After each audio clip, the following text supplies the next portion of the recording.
Bapak Ibu.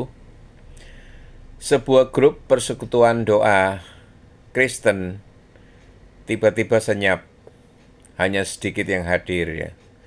Banyak yang tidak hadir karena tidak ada lagi konsumsi nasi bungkus yang dibagikan kepada mereka.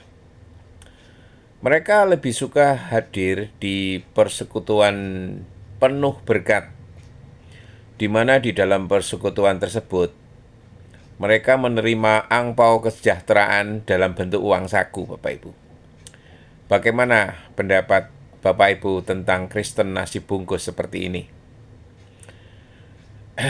Sebetulnya saya tidak memberi judul sharing firman ini Kristen nasi bungkus ya. Saya mengubahnya menjadi Jemaat Kristen Nasi Bungkus itu. Nah, ketika nasi bungkus menjadi barometer iman, bagaimana ini? Ada sebuah fenomena yang tidak hanya terjadi pada zaman modern, Bapak Ibu. Fenomena itu sudah ada sejak zaman Yesus ya. Ketika 5.000 orang diberi makan dengan 5 roti dan 2 ikan, keesokan harinya mereka mencari Yesus lagi. Kelihatannya rohani, kelihatannya haus Tuhan ini. Kelihatannya rindu firman, tetapi Yesus yang melihat hati manusia berkata, "Kamu mencari aku karena roti." Ini betapa menggetarkan Bapak Ibu. Mereka bukan mencari Yesus, mereka mencari apa yang ada di tangan Yesus. Mereka tidak lapar akan Kristus, mereka lapar akan roti, Bapak Ibu. Dan 2000 tahun kemudian, dulu kenyang perut, sekarang uang transport. Dulu mencari mujizat, sekarang mencari amplop. Ketika nasi bungkus hilang, jemaat hilang. Ketika angpau berhenti, persekutuan sepi. Ketika uang saku tidak dibagikan, semangat pelayanan menguap. Maka lahirlah apa yang kita sebut sebagai Jemaat Kristen Nasi Bungkus ini, Bapak Ibu. Jemaat Kristen Nasi Bungkus ini bukan gejala, Bapak Ibu ya. Bukan akar masalah ya. Seringkali kita ini langsung menyalahkan jemaat, Bapak Ibu. Padahal persoalannya itu lebih dalam ya. Karena yang tampak hanyalah buah. Akar sesungguhnya berada di bawah tanah, Bapak Ibu. Kalau seseorang hanya datang karena nasi bungkus, itu menunjukkan ada sesuatu yang belum selesai di dalam perjalanan imannya, Bapak Ibu. Mungkin ia belum mengenal Kristus secara pribadi. Mungkin ia masih melihat gereja sebagai tempat mendapatkan manfaat, ya. Mungkin ia belum menemukan bahwa Kristus sendiri adalah harta yang terbesar, Bapak Ibu. Karena orang yang menemukan mutiara berharga tidak akan meninggalkan mutiara itu hanya karena kehilangan sebungkus nasi, Bapak Ibu. Pertanyaan pertama, Bapak Ibu. Apakah pengkhotbah gagal menanamkan iman kelimpahan? Disinilah kita perlu berhati-hati ya Bapak Ibu ya. Karena istilah iman kelimpahan itu dapat dimengerti secara berbeda Bapak Ibu. Jika yang dimaksud adalah Tuhan sanggup memelihara kebutuhan umatnya, maka itu benar. Alkitab mengajarkannya memang. Tetapi jika yang dimaksud orang beriman itu harus selalu menerima keuntungan materi, maka itu bukan Injil Bapak Ibu. Yesus tidak pernah menjanjikan kenyamanan. Paulus tidak pernah menjanjikan kemewahan.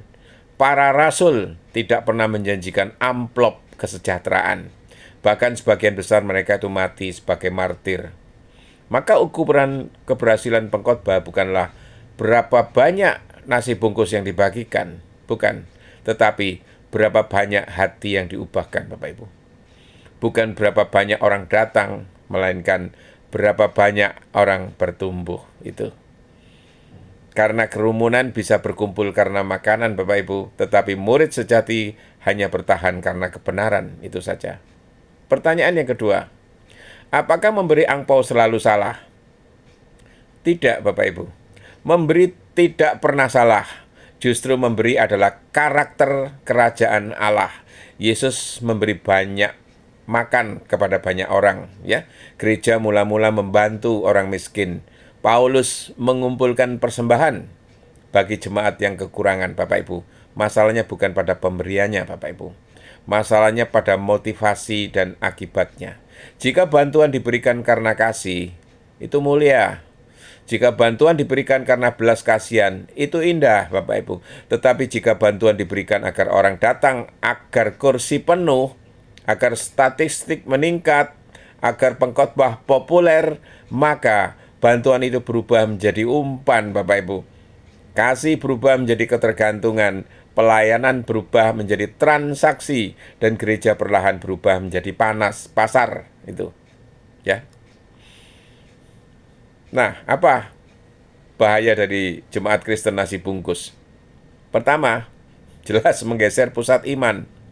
Kristus tidak lagi menjadi pusat, manfaat menjadi pusat.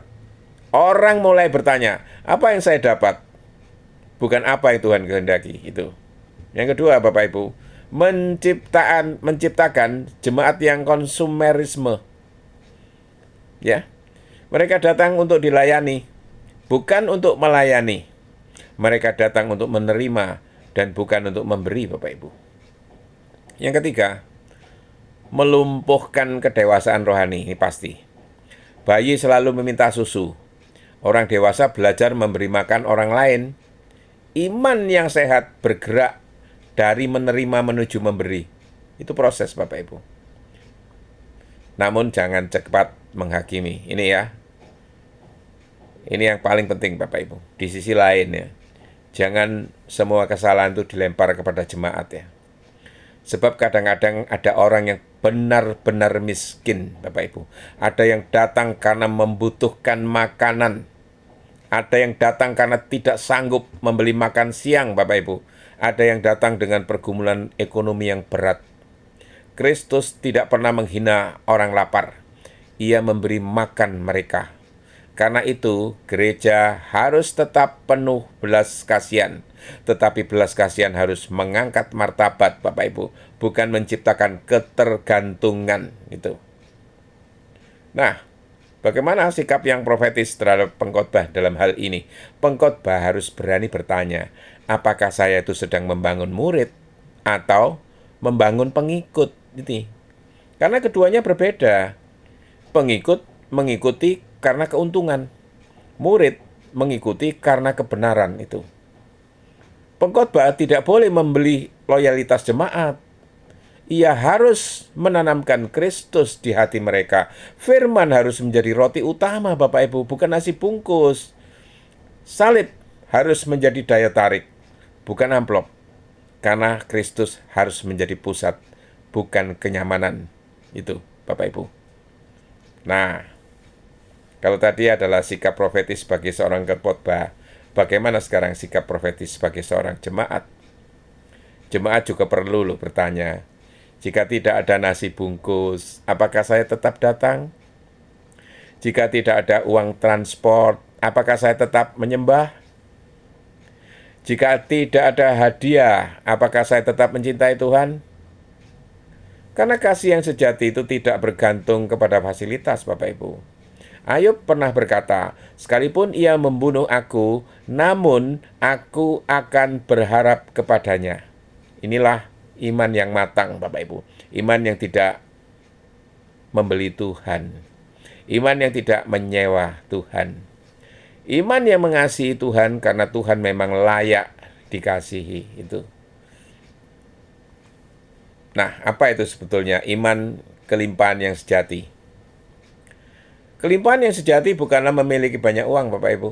Kelimpahan sejati adalah memiliki hati yang tetap penuh syukur ketika uang sedikit itu. Kelimpahan sejati adalah tetap memberi ketika sedang kekurangan itu. Kelimpahan sejati adalah menemukan bahwa Kristus cukup. Itu lagi, Bapak Ibu. Paulus berkata, aku telah belajar mencukupkan diri di dalam segala keadaan. Inilah puncak kelimpahan, Bapak Ibu. Bukan banyaknya isi dompet, melainkan kayanya jiwa ini. Nah, bagaimana dari Kristen nasi bungkus menjadi Kristen roti hidup? Bagaimana caranya, Bapak Ibu? Saya membayangkan ya, suatu hari Tuhan itu berdiri di tengah-tengah persekutuan yang sepi.